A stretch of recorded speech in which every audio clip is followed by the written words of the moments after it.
সবচেয়ে বড় প্রশ্ন যে আসলে সিরিজটা হবে কিনা, কারণ হিউস্টনে একদিন আগে যে ঝড়টা হয়েছে তাতে কিন্তু ওই প্রেডিভিউ স্টেডিয়ামের ব্যাপক ক্ষয়ক্ষতি হয়েছে। তবে সবচেয়ে বড় সুখবর হচ্ছে যে পিচ বা মাঠটার তেমন কিছু হয়নি, সাইড স্ক্রিনের সমস্যা হয়েছে বা ওখানে গ্যালারির অনেকাংশেই আসলে ভেঙে গেছে এবং লাইভ স্ট্রিমিংয়ের যে ব্যবস্থা থাকার কথা সেটাতেও আসলে শঙ্কা তৈরি হচ্ছে। তবে খেলা নিশ্চিতভাবে মাঠে করাচ্ছে, যেটা বাংলাদেশের জন্য নিশ্চিতভাবেই সুখবর। এখন কথা হচ্ছে যে আমরা যদি সূচিটা দেখি, ব্যাক টু ব্যাক কিন্তু বাংলাদেশকে ম্যাচ খেলতে হবে, 21 তারিখ, 23 তারিখ, 25 তারিখ।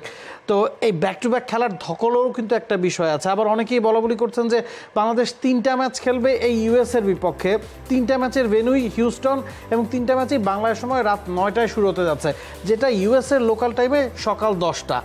তো আপনি টি-20 ক্রিকেট সাধারণত সকাল 10টায় হয় না। আমরা শেষ সিরিজে জিম্বাবুয়ের বিপক্ষে সিরিজের শেষ ম্যাচটা দেখেছিলাম 10টায় শুরু হতে, ওটা নিয়ে একটা শঙ্কা আছে। আবার ইউএসের সাথে আপনি 28 তারিখ প্রস্তুতি ম্যাচ খেলবেন, যেই দলের সাথে আপনি 3টা মানে সিরিজ খেলে ফেললেন, এরপর আবার ওই দলের সাথেই প্রস্তুতি ম্যাচ। এই বিষয়টা আসলে কিভাবে দেখেন? মানে এটা আসলে আপনি যেভাবে দেখেন আপনার কোনো ওয়ে নাই। আর আপনার প্রস্তুতি ম্যাচ সেটা হচ্ছে আইসিসি থেকে করা, আর আপনি সেখানে গিয়ে ওয়েদার কন্ডিশন এবং সেখানের মাঠের সঙ্গে একটু ধাতস্থ হওয়ার যে ব্যাপার, সেই ব্যাপারটাতে আপনি এই দলটাকে অ্যাভেলেবেল পেয়েছেন সেখানে খেলার জন্য। তো সেই হিসাবে আপনি খেলছেন এবং সেটা বাংলাদেশ ওয়েলকাম করবে এবং বাংলাদেশ সেটা ভাবতে পারে যে সিরিজটা আসলে 4 ম্যাচের সিরিজ, আর 28 তারিখ হচ্ছে, so forget about the 3 match series. So ওটাই আসলে হবে। আমরা মানে এখন ইউএস এর বিপক্ষে বাংলাদেশ কেমন করতে পারে সেটা আমরা দেখি। আর আপনি যেটা বলছিলেন ভেরি ভ্যালিড, যে মানে বাংলাদেশি দর্শকদের জন্য গ্যালারি থাকা না থাকা ইট ডাজন্ট ম্যাটার, গ্যালারি উপরে গেছে উড়ে যাক, কিন্তু বাংলাদেশি দর্শকরা সেখানে উপস্থিত থাকবেন। যতটুকু আমরা শুনছি একটা মারাত্মক ভাইব কিন্তু সেখানে চলছে এই ইউএসএ সিরিজকে কেন্দ্র করে, এবং সেখানে বাংলাদেশি সমর্থকরা একটা বিশাল জটলা তারা আসবেন, খেলা দেখবেন, উপভোগ করবেন। এবং যেহেতু উইকেটটা অন্তত মাঠে আছে, মানে উইকেটটা উড়ে যায়নি, সো খেলা নিয়ে কোনো শঙ্কা নেই, সেটাই আমরা ভাবছি। এবং ওয়েদার আমরা যতটুকু দেখেছি নাবিল কায়সার, 23 এবং 25 এই 2 ডেটের ওয়েদার খুবই ভালো। নেক্সট ডে অর্থাৎ 21 তারিখের ওয়েদার, সেখানে হয়তোবা কিছুটা সময়ের জন্য কিছু থান্ডারস্টর্ম আসলে দেখাচ্ছে, বাট হয়তোবা সেটাও থাকবে না, ভালো কিছুই হবে, সেটাই আমরা প্রত্যাশা করছি। আগে কোন স্কোয়াড নিয়ে কথা বলবেন? যুক্তরাষ্ট্র, কারণ বাংলাদেশের স্কোয়াড নিয়ে আমরা সবসময় কাটাছাড়া করি, অ্যানালাইসিস করি, ওগুলো সবার মুখস্থ হয়ে গেছে। তবে যুক্তরাষ্ট্রের স্কোয়াডটা একেবারে আর্ন করা, আমাদের জন্য আর্ন করা, বা যারা খেলা ফলো করেন তাদের জন্য আর্ন করা, সে কারণে যুক্তরাষ্ট্র দিয়ে শুরু করেন। যুক্তরাষ্ট্র দিয়ে শুরু করতে গেলে এই স্কোয়াডের ইন্টারেস্টিং পার্টটা বলি। প্রথম ইন্টারেস্টিং পার্ট হচ্ছে এইখানে 4 জন আছেন যুক্তরাষ্ট্রের, আর বাকি 11 জন হচ্ছে বাইরের। ওকে। এবং সেই 11 জন যে বাইরের, তাদের মধ্যে পাকিস্তানের আছেন 2 জন, তারা করাচি বিলং করেন। ইন্ডিয়ার আছেন 5 জন, দিল্লির আছেন, মুম্বাইয়ের আছেন, গুজরাটের আছেন, তারপরে নিউজিল্যান্ডের আছেন 1 জন, কোরি অ্যান্ডারসন, সাউথ আফ্রিকার আছেন 1 জন, কানাডার 2 জন এবং ইউএসএর 4 জন। এবং নিশ্চিতভাবে প্রবাসী ক্রিকেটাররাই ইউএসএর ক্রিকেটের সবচেয়ে বড় শক্তির জায়গা। আমরা যদি তাদের অধিনায়কের কথা বলি, Monank Patel, wicket keeper, batsman.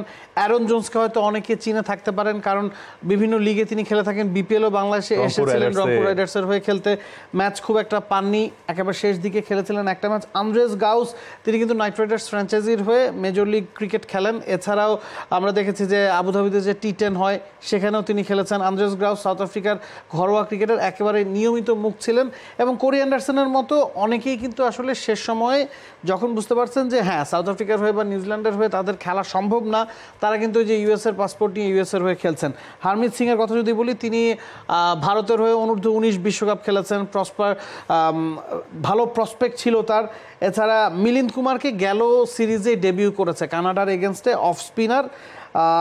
নস্টাস কেনজিকে তিনি একটু মিস্ট্রি স্পিন করে থাকেন। তবে সবচেয়ে বড় বিষয় হচ্ছে আলী খান, পেস বোলার, 140 কিলোমিটারের উপর গতিতে তিনি বল করতে পারেন। নাইট রাইডার্স ফ্র্যাঞ্চাইজির হয়ে সবগুলো টুর্নামেন্টে তিনি আসলে পার্টিসিপেট করেছেন, আইপিএল খেলেছেন, মেজর লিগ ক্রিকেট বলুন বা ত্রিনিদাদ নাইট রাইডার্সের হয়ে খেলা, ওই জায়গায় তার এক্সপিরিয়েন্স আছে। কানাডার বিপক্ষে যে সিরিজটা শেষ হয়েছে সেটাতে হ্যামস্ট্রিং ইঞ্জুরির কারণে তিনি ছিলেন না, তবে বিশ্বকাপ স্কোয়াডে নিশ্চিতভাবেই তাকে রাখা হয়েছে। এবং পেস বোলিংয়ে এই আলী খানের সাথে শাদলি ফন শালভিক, তিনিও কিন্তু সাউথ আফ্রিকার হয়ে খেলেছেন এবং সাউথ আফ্রিকার ঘরোয়া ক্রিকেটের একজন নিয়মিত মুখ। এই 2 পেসারের উপরে কিন্তু আসলে মূল স্পটলাইটটা থাকবে। স্পিনিং ডিপার্টমেন্টটা তাদের নিশ্চিতভাবে দুর্বল আছে, তবে পেস ডিপার্টমেন্টের সাথে স্পিনিং ডিপার্টমেন্টের একটা ভারসাম্য আছে। তবে তাদের মূল শক্তিমত্তার জায়গা নিশ্চিতভাবে তাদের ব্যাটিং, যেখানে কোরি অ্যান্ডারসন আছেন, অ্যারন জোন্স আছেন বা স্টিভেন টেইলার আছেন। অ্যারন জোন্স এবং স্টিভেন টেইলার ইউএসএর হয়ে সব ফরম্যাট মিলিয়ে তারাই হায়েস্ট রান গেটার। অ্যাবসলিউটলি। এবং আপনি মোনাং প্যাটেলের কথা বলছিলেন, তিনি ওপেন করেন এবং তার সঙ্গে আপনি গাউসের কথা বলছিলেন। গাউস 154 স্ট্রাইক রেটে তার ব্যাটিং, এবং সোফার এই গাউস কিন্তু হচ্ছে আলটিমেটলি মানে কানাডিয়ান, 4টা ম্যাচ তিনি খেলেছেন, 4টাতে 3টাতে 50 করেছেন। সো বোঝাই যাচ্ছে যে ব্যাট হাতে তার আসলে কতটুকু পারদর্শিতা আছে। ইন্ডিয়ান আন্ডার-19 ক্যাম্পেনারদের কথা বলছিলেন, সেখানে আরও একজন ক্যাম্পেনার আছেন সৌরভ, যিনি আসলে বোলার মূলত, ইন্ডিয়ান আন্ডার-19 হয়ে খেলেছেন মুম্বাইয়ের এই ছেলে সৌরভ নেত্রওয়ালকার। তারই মনে হয় সবচেয়ে বেশি ক্যাপ, ইউএস ওরে সবচেয়ে বেশি ম্যাচ খেলেছেন অ্যাবসলিউটলি, এবং সেখানে 24টা ম্যাচ থেকে 24টা উইকেট তার নামের পাশে আছে, ইকোনমি 6.6। সো আমার কাছে মনে হয় ব্যাট হাতে বাংলাদেশের চ্যালেঞ্জটা বলি, ব্যাট হাতে বাংলাদেশের চ্যালেঞ্জ যে জায়গাটাতে আমার কাছে মনে হয়, বা আমি যে জায়গাটাতে চ্যালেঞ্জ দেখি বাংলাদেশের, সেই জায়গাটা হচ্ছে মানে প্যাটেল তো আছেন, স্টিভেন টেইলার 22 ম্যাচ থেকে 683 রান তিনি করেছেন, একটা সেঞ্চুরি আছে তার, এবং এই স্টিভেন টেইলার এবং সেই জায়গায় হচ্ছে মোনাং প্যাটেল, এই দুজনকে আলটিমেটলি ব্যালেন্স করে খেলতে হবে, and followed by Gous. Correct. এবং অ্যারন জোনস একটু, কোরি অ্যান্ডারসন তো আছেনই, কোরি অ্যান্ডারসন একটু পরে ব্যাটিং করেন লোয়ার অর্ডারের দিকে, অ্যারন জোনস একটু, তাকে আমরা দেখেছি নাম্বার 4 স্পটটা নিতে একটু মানে ইনিংসটাকে মিল্কিং করেন তিনি। সো ওই জায়গাটাতে স্টিভেন টেইলার সবচেয়ে বড় থ্রেট, তিনি স্কোর বড় করতে পারেন, সেঞ্চুরি করে ফেলতে পারেন, হাই স্ট্রাইক রেটে ব্যাট করবেন, গাউস ফিয়ারলেস ক্রিকেটটা তিনি খেলেন। সো টপ অর্ডারের কিছু থ্রেট কিন্তু বাংলাদেশের জন্য আছে। বোলিং ডিপার্টমেন্টে হরমিত সিং সবচেয়ে বেশি আমার কাছে মনে হয় বাংলাদেশের জন্য ডেঞ্জারাস হতে পারেন, কারণ ব্যাট বল দুই ডিপার্টমেন্টেই মানে খুবই কার্যকর একজন অলরাউন্ডার। এবং তার ইকোনমি যদি আপনি দেখেন, হরমিত সিং এর ইকোনমি 5.5, 4 ম্যাচ থেকে 192 স্ট্রাইক রেটে ব্যাটিং করেছেন।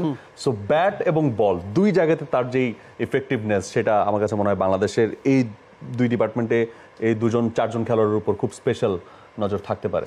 এবং নিশ্চিতভাবে ইউএস এর পরিবেশের সাথে মানিয়ে নেওয়াটা কিন্তু একটা বড় চ্যালেঞ্জ, কারণ যে উইকেটে খেলা হবে সেই উইকেটের সম্পর্কে আপনি নিশ্চিতভাবে খুব বেশি কিছু আজ করতে পারবেন না, এবং একটু পেস সহায়ক উইকেটই হতে যাচ্ছে। ইউএস এর উইকেট বা ফ্লোরিডা বলতে আমরা স্পিন বুঝি, তবে অন্যান্য জায়গায় যেহেতু ড্রপ ইন পিচ, সেক্ষেত্রে পেসাররা কিন্তু একটু হলেও আসলে বাড়তি সহায়তা পাবে। আমরা আমাদের স্কোয়াডটা যদি দেখি বাংলাদেশের, কি মনে হয় এই আমেরিকার বিপক্ষে বা যুক্তরাষ্ট্রের বিপক্ষে বাংলাদেশ কি ফুল স্ট্রেংথ টিম নিয়ে খেলবে? মানে বিশ্বকাপের প্রথম ম্যাচটা আপনি যাদেরকে নিয়ে খেলবেন তাদেরকে নিয়ে খেলা উচিত, নাকি যেই জায়গাগুলোতে আপনার এখনও কিছুটা শঙ্কা আছে, মানে সৌম্য, লিটন বা তানজিদ তামিম, 3জনের থেকে 2জন হয়তো সুযোগ পাবেন, যিনি নিশ্চিতভাবেই খেলবেন, ধরুন তানজিদ তামিম, বাকি 2জনকে কি এই ম্যাচে খেলানো উচিত, নাকি আপনার ওভারঅল লাইন আপ নিয়ে যাওয়া উচিত? আমার কাছে মনে হয় যে বাংলাদেশের বিশ্বকাপের প্রিপারেশনে সবসময় একটা ঘাটতি থাকে। আপনার মেইন লাইন আপ যেটা, সেটা আপনি রাখবেন, আর সেই সঙ্গে আপনার ঘাটতি বা কনফিউশন, অথবা যদি আপনার মনে মনে প্ল্যান থাকে যে আমি লিটনকে বিশ্বকাপে চাই, আমি তাকে খেলাবো, তাহলে আপনি অবশ্যই লিটনকে এখানে প্রত্যেকটা ম্যাচ দিবেন। সেক্ষেত্রে লিটনের সাথে তানজিদ তামিম যদি টিমের প্ল্যান এটা থাকে। এখন ধরুন প্রথম 3 ম্যাচে লিটন ফ্লপ করলেন, লিটন রান করতে পারলেন না, সেক্ষেত্রে বিশ্বকাপের প্রথম ম্যাচে কে খেলবেন? বিশ্বকাপের প্রথম ম্যাচের আগে আপনি আরো 2টা ম্যাচ পাচ্ছেন, সেটা হচ্ছে ওয়ার্ম আপ ম্যাচ, সেখানে আরেকবার আপনি ইউএসএ কে পাচ্ছেন, সেখানে আপনি ফলোড বাই হচ্ছে ইন্ডিয়াকে পাচ্ছেন। তখন আপনি যদি প্ল্যান চেঞ্জ করেন, তখন আপনাকে তো রিস্ক নিতেই হবে, কিচ্ছু করার নেই। এখন আপনি যদি কোনো প্লেয়ার পারফর্ম না করেন, আপনার মেইন প্লেয়ার, তখন আপনাকে তার অল্টারনেটিভ প্লেয়ারে আপনি যাবেন, তিনিও যদি পারফর্ম না করেন, তখন আপনি আল্লাহর হাতে ছেড়ে দিবেন। প্রস্তুতিটা কেমন দেখছেন? আমরা দেখেছি প্রথম দিন জিম সেশনে আসলে কাটিয়েছে বাংলাদেশ ক্রিকেট টিম, কারণ ওই দিনই আসলে ঝড়টা আঘাত করেছে, তবে গেল দিন তারা প্র্যাকটিস করেছে, মাঠে গিয়েছে, ওই মাঠটাতেই তারা অনুশীলন করেছে, মাত্র একদিনের প্রস্তুতিতে কিন্তু আসলে ম্যাচটা খেলতে হচ্ছে। বাংলাদেশ তো আলটিমেটলি প্রিপেয়ার্ডই ছিল এবং ডেফিনেটলি ফেভারিট হয়ে ইউএস এর বিপক্ষে মাঠে নামবে। জাস্ট সেখানে গিয়ে মানে কন্ডিশনিং ক্যাম্প যদি আমরা বলি, তাহলে সম্ভবত আরও বেশি ভালো হয়।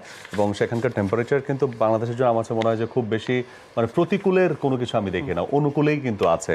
হাইয়েস্ট এই মুহূর্তে দেখাচ্ছে 32, লোয়েস্ট দেখাচ্ছে অ্যারাউন্ড 22, 23। সো তার মানে কি, আপনি অ্যাভারেজ যদি 25 ডিগ্রি সেলসিয়াস ফেস করেন, that is really good, absolutely good. So বাংলাদেশের আরেকটা ডিপার্টমেন্ট হতে পারে যেখানে বাংলাদেশ এক্সপেরিমেন্ট করতে পারে, সেটা হচ্ছে যেহেতু আপনি নাম্বার 8 স্পটে একজন স্পিনারে খেলাবেন, কাকে খেলাবেন? শেখ মেহেদীকে খেলাচ্ছেন, নাকি রিশাদকে আপনি সুযোগ দিবেন অল্টার করে, নাকি কোনো একটা ম্যাচে তানভীরকেও একটা ম্যাচ দিয়ে একটু দেখবেন সেখানে তিনি কি করেন? যা দেখার মনে হয় এই 3 ম্যাচেই দেখে ফেলতে হবে, এরপরে ফাইন টিউনিং এর বিষয়টা ওয়ার্ম আপ ম্যাচে আসলে প্লিজ 8 তারিখ 10 তারিখ ডিফারেন্ট কিছু দেখতে যান না, তার আগে আপনি সব ঠিকঠাক করে ফেলেন। For more updates, subscribe to our YouTube channel and click on the bell icon. Follow us on Facebook and Instagram. Download T-Sports app to enjoy exciting games and highlights. Visit tsports.com.